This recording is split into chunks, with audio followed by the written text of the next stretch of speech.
প্রতিটি সিনেমার পিছনে লুকিয়ে থাকে এক রহস্যময় গল্প, অজানা কিছু কথা আর চরিত্রগুলোর না বলা কথা। সবাই সিনেমা দেখে, কিন্তু সবাই কি বোঝে? না, সব সিনেমা সবাই বুঝতে পারে না। যদি না বোঝো, চিন্তা করো না, আমি আছি। চলো ভেঙে ভেঙে বুঝে নেই সিনেমার প্রতিটি দৃশ্য, উন্মোচন করি চরিত্রের গভীর মনস্তত্ত্ব, আর খুঁজে পাই সেই অর্থ যেটা চোখ এড়িয়ে যায়। আজকে এক্সপ্লেন করব আমাদের সবার প্রিয় আফরান নিশোর recently release hit cinema Dagi. সিনেমাটি রীতিমতো দর্শক মহলে হইচই ফেলে দিয়েছে। গভীর মনস্তাত্ত্বিক সিনেমাটি এখনো বাংলাদেশের বিভিন্ন সিনেমা হলে চলছে, তো অবশ্যই সিনেমা হলে গিয়ে তোমরা সিনেমাটি দেখবে। আর কথা না বাড়িয়ে চলো শুরু করা যাক।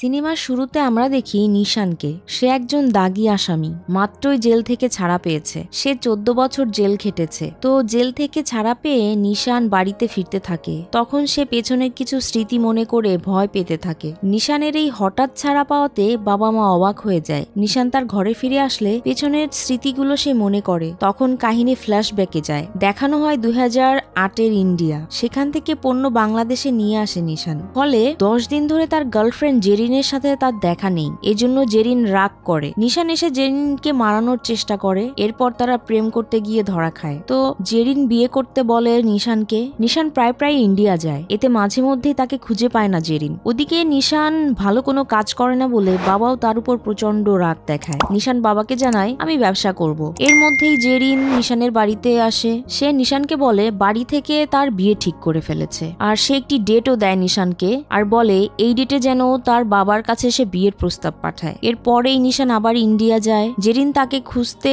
নিশানের বন্ধু বাবুর কাছে যায়। বাবু জানায় নিশান আগরতলা গেছে। তো জেরিন নিশানের বাবার কাছে যায় নিশানকে খুঁজতে। নিশানের বাবা বলে, ও তো বিয়ে করার মতো মানুষই না, তুমি অন্য কাউকে বিয়ে করো। এরপর ইন্ডিয়ার ঘটনা দেখানো হয়। এখানে জানা যায় নিশান আসলে মাদক চোরাচালানের সাথে জড়িত। তো এবার চোরাচালান করতে গিয়ে সে বর্ডারে অল্পের জন্য বেঁচে যায়, কিন্তু তার সাথের একজনের গায়ে গুলি লাগে আর তাকে হাসপাতালে ভর্তি করা হয়। এরপর নিশান দেশে ফিরে আসে এন্ড জেরিনকে খুঁজতে থাকে। সে তার বন্ধু বাবুর কাছে জেরিনের বিষয়ে জিজ্ঞেস করে। বাবু তাকে জানায় জেরিনের তো বিয়ে ঠিক হয়ে গেছে। নিশান ছুটে জেরিনের কাছে যায়। নিশান অনেক ইমোশনাল হয়ে পড়ে এবং জেরিনকেও ইমোশনাল করে দেয়। শুধু ইমোশনালি করে না, সে জেরিনকে ইমোশনালি ব্ল্যাকমেল করতে থাকে। তখন জেরিনের হাজবেন্ড সোহাগ বলে, আরে এই তাহলে নিশান যার কথা তুমি আমাকে বলেছিলে, কিন্তু সে তো তোমার সাথে টাইম পাস করেনি, সে তো সত্যিই তোমাকে ভালোবেসেছে। জেরিন বলে এটা সে ইগো থেকে বলছে, কাল সে এটা বেমালুম ভুলে যাবে। নিশান ফিরে আসে প্রচন্ড কষ্ট নিয়ে। পরদিন নিশান ফোন করে সোহাগকে। সোহাগ বলে,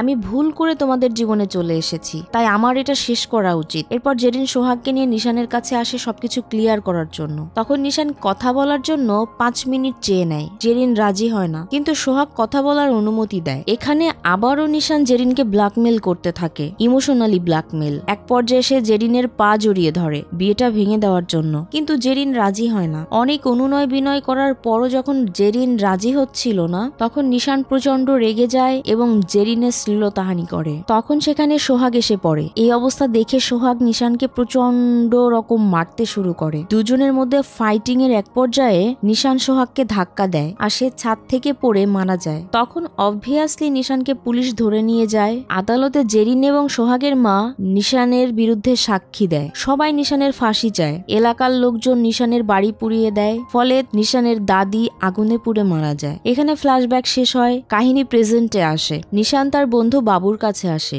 আর জেলখানায় কিভাবে সে বদলে গিয়েছে সেই গল্প বলতে থাকে। সে আরো বলে, এই 14 বছর শুধু দোয়া করেছি সবাই যেন আমাকে ক্ষমা করে দেয় আর সবকিছু যেন আগের মতো হয়ে যায়। এরপর সে বাবুর কাছে জেরিনের খোঁজ নেয়। জেল থেকে ফিরে আসার পর তাদের এলাকার কমিশনার নিশানের বাবাকে ফোন করে বলে নিশানকে এলাকা ছেড়ে দিতে। তখন বাবা নিশানকে বুঝিয়ে সুঝিয়ে বলে তাকে প্রতিষ্ঠিত হতে। এরপর নিশান সোহাগের মাকে দেখতে যায়, কিন্তু কথা বলার সাহস পায় না, সেখান থেকে চলে আসে। বোনের শ্বশুর বাড়ি গেলে বোনের হাজবেন্ডের কাছে অপমান হতে হয় তাকে। বোনের হাজবেন্ড বোনকে শাসাতে থাকে। সেটা দেখে নিশান সেখান থেকে দ্রুত চলে আসে। এরপর নিশানের বাবা নিশানের জন্য পাত্রী ঠিক করে, কিন্তু মেয়েটা কথা বলতে পারে না। মেয়েটার নাম লিখন। দুজন দেখা করে। তো নিশান লিখনকে বলে, আমি মার্ডার মার্ডার কেসের আসামি, 14 বছর জেল খেটেছি, তাই আমার সাথে জড়াবেন না। এরপর নিশান একটা সুপার শপে কাজ নেয়। লিখন মেয়েটা বারবার আসে নিশানের কাছে আর টেক্সটের মাধ্যমে জানায়,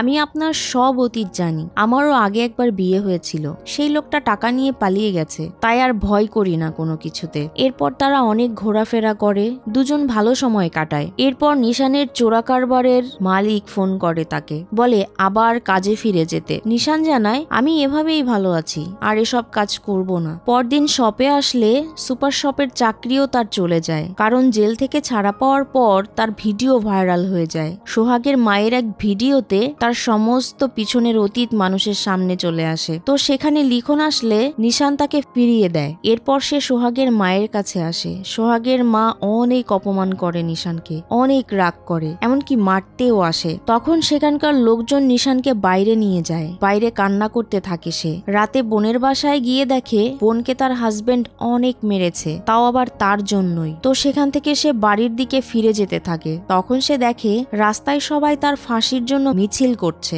বাড়ি আসলে তাকে তার বাবাও চর মারে। সেখানে কমিশনারও আসে। তখন নিশানের বাবা জিজ্ঞেস করে কেন সে সোহাগের মায়ের কাছে গিয়েছিল। নিশান বলে মাফ চাইতে। তখন কমিশনার বলে ওঠে, সবাই বলছে তুই তাকে মারতে গিয়েছিলি। এরপর সবাই মিলে তাকে অন্য কোনো জায়গায় চলে যেতে বলে। নিশানও রাজি হয়ে যায়। এরপর বাবা বলে তুই রাজশাহী যা আর লিখনকে বিয়ে কর, একটু শান্তিতে থাক। তো নিশান রাজশাহী চলে আসে। তখন লিখন চলে আসে তার কাছে। সেই সময় নিশান দূর থেকে দেখতে পায় জেরিনকে আর অবাক হয়ে যায়। সে তার বন্ধু বাবুকে ফোন করে, বলে জেরিনকে রাজশাহীতে দেখেছি, সাথে একটা বাচ্চাকেও দেখলাম।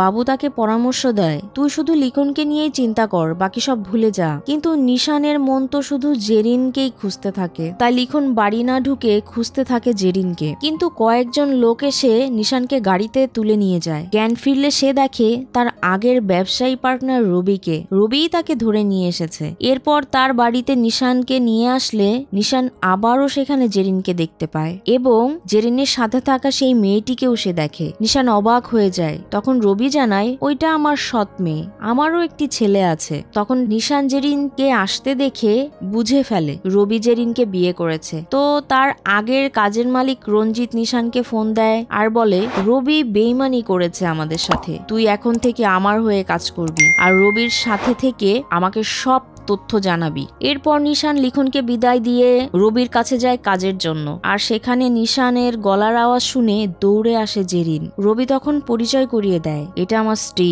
এরপর সেখানে নিশান থাকতে শুরু করে শুধুমাত্র জেরিন আর ওই মেয়েটার জন্য। একদিন সুযোগ বুঝে জেরিন নিশানকে এখান থেকে চলে যেতে বলে। তখন নিশান জিজ্ঞেস করে, কৌশলী কি আমার মেয়ে? কৌশলী হচ্ছে ওই মেয়েটার নাম যাকে নিশান জেরিনের সাথে দেখেছিল। নিশান আরো বিভিন্ন প্রশ্ন করতে থাকলে জেরিন এড়িয়ে যায়।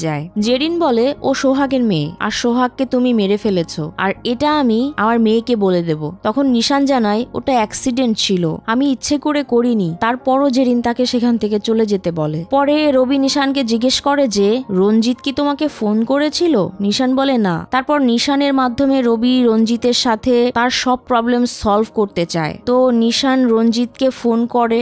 এরপর রবি রঞ্জিতের সাথে কথা বলে, তাকে বাংলাদেশে আসতে বলে। সে নিজেদের মধ্যে সবকিছু মিটমাট করতে চায়। ওইদিকে জেরিন রবিকে জিজ্ঞেস করে, নিশান এখানে কেন এসেছে? রবি জানায়, নিশান কৌশলীর বাপ কিনা সেটা জানার জন্য আমি ওকে এখানে এনেছি, কারণ তুমি নিজেও তো জানো না কৌশলীর বাপকে। পরের দিন কৌশলী সাইকেল চালানো শিখছিল। সেখানে নিশান এসে তাকে হেল্প করে। ঠিক সেই সময় সেখানে রবিও এসে পড়ে। সে কৌশলীকে ব্যাড টাচ করতে থাকে। নিশান বাধা দেয়। এরপর কৌশলীকে স্কুলে নিয়ে যাওয়ার আনার দায়িত্ব পড়ে নিশানের উপর।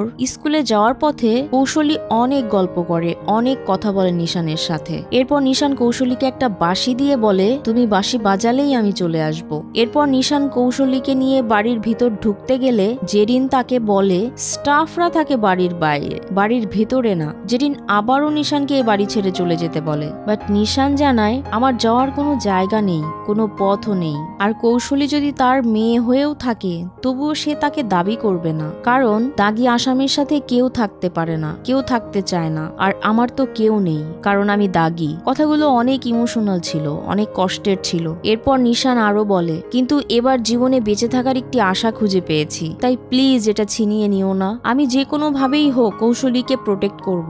এরপর কৌশলীর সাথে সে সুন্দর সুন্দর কিছু সময় কাটায়। এই খুশিতে সে তার বন্ধু বাবুকে ফোন করে বলে, কৌশলী আমার মেয়ে, কিন্তু সে তার মা জেরিনের সাথেই থাকবে, আমি শুধু দূর থেকে দেখব, এতেই আমি খুশি। এর মধ্যে কৌশলী তার দাদিকে ফোন করে বলে, দাদি, আমার নতুন একজন বন্ধু হয়েছে, তার নাম নিশান। নিশান নামটা শুনে সোহাগের মা অবাক হয়ে যায়। এরকমই দিন পার হতে থাকে। তো একদিন জেরিন নিশানকে অতীতের বিষয়ে জিজ্ঞেস করে যে, তোমাকে সেদিন বারবার বলার পরও বিয়ের প্রস্তাব নিয়ে আসলে না কেন? সেদিন যদি আসতে তাহলে আজ এই দিন দেখতে হতো না। নিশান বলে, ভেবেছিলাম একটা বড় দান মেরে আসবো। এরপর পুরো ঘটনাটা সে জেরিনকে খুলে বলে। আরো অনেক কথা হয় দুজনের মধ্যে। পরদিন রবি নিশানকে নিয়ে রঞ্জিতের সাথে মিটিং করতে যায়। জেরিন তখন বলে যে নিশান যেন আর এই বাড়িতে ফিরে না আসে। এর মধ্যে কৌশলীর দাদি এসে কৌশলীকে বলে, তোর বাবাকে নিশানই মেরেছে, ওই তোর বাবার খুনি। ওদিকে রবি রঞ্জিতকে মিটিং এ ডেকে এনেছিল মূলত মেরে ফেলার জন্য। তাই তো মুখোমুখি হওয়ার সাথে সাথে স্নাইপার দিয়ে অ্যাটাক করে। রঞ্জিতের লোকজন সব মারা যায়। এরপর রঞ্জিতকে মারতে থাকলে সে নদীতে ঝাঁপ দিয়ে প্রাণ বাঁচায়। আর রবি রঞ্জিতকে মারার এই প্ল্যানটা নিশানের প্ল্যান বলে চালিয়ে দেয়। এরপর রবির নিশানকে বলে, তোকেও প্ল্যান করে এনেছি মারবো বলে। তখন সে নিশানকেও মারার চেষ্টা করলে নিশানও নদীতে লাফ দেয় জীবন বাঁচানোর জন্য। এরপর কৌশলীকে খুঁজে পাওয়া যায় না। সবাই কৌশলীর খোঁজ করতে থাকে। ওদিকে রবি যে রঞ্জিতকে অ্যাটাক করেছে তা উপর মহলের সবাই জেনে যায়। ভয়ে রবি আন্ডারগ্রাউন্ড হয়ে যায়। কিন্তু প্যাচটা লাগে তখন যখন জেরিন তার মেয়ে কৌশলীকে খুঁজতে বের হয়, কারণ রবির মেয়ে ভেবে রঞ্জিতের লোকজন কৌশলীকে তুলে নিয়ে যায়, আর এটা দূর থেকে নিশান দেখে ফেলে। অন্যদিকে নদীতে লাফ দিয়ে বেঁচে যায় রঞ্জিত। সে ফোন দেয় রবিকে আর বলে, তোর ফুল ফ্যামিলিকে মেরে ফেলবো। ভয়ে পালানোর পথ খুঁজতে থাকে রবি। সেই সময় জেরিন সেখানে এসে পৌঁছায় আর জেরিনকে প্রচন্ডভাবে মারতে থাকে রবি। সেই মুহূর্তে সেখানে নিশান এসে পড়ে এবং ফুল ডোজ ধোলাই দিতে থাকে। ধোলাই মানে বুঝেন তো নিশান রবিকে বলে, রঞ্জিতকে যে টাকাটা দিতে হবে ওই টাকাগুলো দে। রবি দিতে চায়, সাথে ছেলের প্রাণটাও ভিক্ষা চায়। তো ছেলের মুখের দিকে তাকিয়ে নিশান রবিকে ছেড়ে দেয়, সাথে রবির ছেলেকে বিদেশ যাওয়ার ব্যবস্থাও করে দেয়। এরপর নিশান জেরিনকে সাথে নিয়ে কৌশলীকে মুক্ত করতে যায়। টাকা নিয়ে স্টেশনে আসলে নিশানকে ফোন দেয় রঞ্জিত। রঞ্জিত ভেবে নিয়েছিল তাকে মারার প্ল্যানটা নিশানই করেছিল। সেই সময় নিশান রঞ্জিতকে বলে, কৌশলী আমার মেয়ে, আর এই সমস্ত কিছু রবি করেছে, আমি না, আমি টাকা নিয়ে আসছি। রঞ্জিত তখন জানায়, তুই টাকা নিয়ে আয় আর মেয়েকে নিয়ে যা, বাট তুই বাঁচবি না, তোকে তো আমি মেরেই ফেলবো। তখন নিশান ডিসিশন নেয় নিজের জীবন দিয়ে হলেও সে কৌশলীকে বাঁচাবে। এই অবস্থা দেখে জেরিন জানায়, কৌশলী তোমার মেয়ে না, প্রথমে আমিও ভেবেছিলাম কৌশলী তোমার মেয়ে, এই জন্য ডিএনএ টেস্ট করিয়েছিলাম, কিন্তু ডিএনএ টেস্টটা তোমার সাথে ম্যাচ করেনি। কথাটা শুনে কষ্ট পায় নিশান। বেঁচে থাকার শেষ আশ্রয়টুকু, শেষ চিহ্নটুকুও তার না, অন্যের। তারপর সে কিছুক্ষণ চিন্তা করে, এরপর সিদ্ধান্ত নেয় নিজের জীবনের বিনিময়ে হলেও কৌশলীকে সে বাঁচাবে। তাই টাকা নিয়ে সে রঞ্জিতের কাছে যায়। এরপর রঞ্জিত নিশানকে গুলি চালাতে গেলে কৌশলী সেই পিস্তলটি সরিয়ে নেয়। সুযোগ পেয়ে নিশান তখন সবার সাথে ফাইট করতে থাকে, কিন্তু পেরে ওঠে না। প্রচন্ড ভাবে মার খেয়ে আহত হয় সে। তখন রঞ্জিত এসে বিশ্রী করে বলতে থাকে, তোর মেয়েকে ইন্ডিয়া নিয়ে যাব, সবাই তাকে ছিঁড়ে খাবে। এরপর কৌশলীকে রঞ্জিত বর্ডার দিয়ে নিয়ে যেতে থাকে। নিশান তখন শেষ উপায় হিসাবে অনেক কষ্টে সেখানে এসে আগুন জ্বালিয়ে দেয়। সে বাধার সৃষ্টি করে। বিষয়টি বিজিবির নজরে আসলেই বিজিবি অ্যাটাক করে এবং বিজিবির গুলিতে সবাই মারা গেলেও নিশান আর কৌশলী বেঁচে যায়। এরপর কৌশলীকে নিয়ে জেরিনের কাছে ফিরে আসে নিশান, কিন্তু শেষ রক্ষা হয় না। নিশানও আস্তে আস্তে মৃত্যুর কোলে ঢলে পড়ে, কারণ একটা গুলি তার বুকেও লেগেছিল সেই সময়ে। নিশান জেরিনের কাছে ক্ষমা চাইতে থাকে, ক্ষমা করে দেয় জেরিন। সোহাগের মা একটা ভ্যান নিয়ে আসে নিশানকে হাসপাতালে নিয়ে যাওয়ার জন্য। তখন বোঝা যায় সোহাগের মাও নিশানকে ক্ষমা করে দিয়েছে। তো জীবনের কিছু সুন্দর মুহূর্ত, কিছু প্রিয় মানুষের মুখ দেখতে দেখতে মৃত্যুর কোলে ঢলে পড়ে নিশান। আর এখানে শেষ হয় দাগি সিনেমার কাহিনী। নিশানের জন্য এক অদ্ভুত মায়ার সৃষ্টি হয় মনের মধ্যে। চোখের কোণটা ভিজে ওঠে তার করুণ পরিণতি দেখে। সে সত্যিই খুব বেশি ভালোবেসেছিল জেরিনকে, কিন্তু পরিস্থিতি তাকে জেলে নিয়ে যায়, আর সেই জেল জীবন তাকে সম্পূর্ণ বদলে দেয়। সে চেয়েছিল জেল থেকে বেরিয়ে সে একটি সুন্দর জীবন শুরু করবে, কিন্তু সেটা হলো না। আবার তাকে হারিয়ে যেতে হলো অন্ধকারের অতল গভীরে। এটাই মনে হয় তার নিয়তি ছিল। তো বন্ধুরা, আজকের মতো এ পর্যন্ত। পর্যন্তই। দাগি সিনেমার এক্সপ্লেনেশন তোমাদের কেমন লাগলো জানাতে পারো কমেন্ট বক্সে। ভিডিওটি ভালো লাগলে লাইক করবে, শেয়ার করবে এবং আমার চ্যানেলে নতুন হয়ে থাকলে অবশ্যই সাবস্ক্রাইব করবে। দেখা হচ্ছে পরবর্তী ভিডিওতে। সেই পর্যন্ত ভালো থাকবে, সুস্থ থাকবে। আল্লাহ হাফেজ।